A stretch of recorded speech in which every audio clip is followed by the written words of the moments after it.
joined by Sorcha Furlong. Thanks for taking the time out to chat to us. After missing the whole of last season, did you imagine when you came back into the squad that you would be appearing in this year's All-Ireland final? Well, that was the whole goal. That was part of the reason why I came back. I think after 2010, when we won, it was always something that you wanted to get back to. And then when we were unsuccessful in 2011, it was the goal to come back. So unless I thought we were going to get there, I wouldn't have come back. You won the All-Ireland in 2010, as you said, with Dublin. What are your abiding memories of that day? It's funny, people have asked me that a few times now, and you don't really remember a huge amount of the game. It's just kind of when the final whistle goes, because everyone was saying to us, you know, you're so far up, you should be able to you should have been relaxing at that stage. But until the final whistle goes or the hooter goes at the end, you don't really think about it. So it was probably that final whistle when we realised that we'd finally won it. And when that hooter went, what was the emotion like?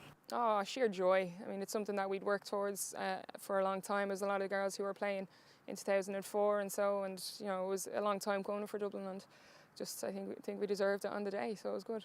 Okay. Do you think having played and won an All-Ireland, that experience will help you with nerves on the big day, and will you be able to enjoy it a bit more than 2010, knowing what to expect on the day? Yeah, I think playing in 2009 for the first time was probably a bit more nerve-wracking. I think that helped us in 2010 as well, that we had played the year before, so we were able to maybe enjoy the football more so than the occasion. It didn't really get to us as much. So I think it'll definitely help that a lot of us have played there before.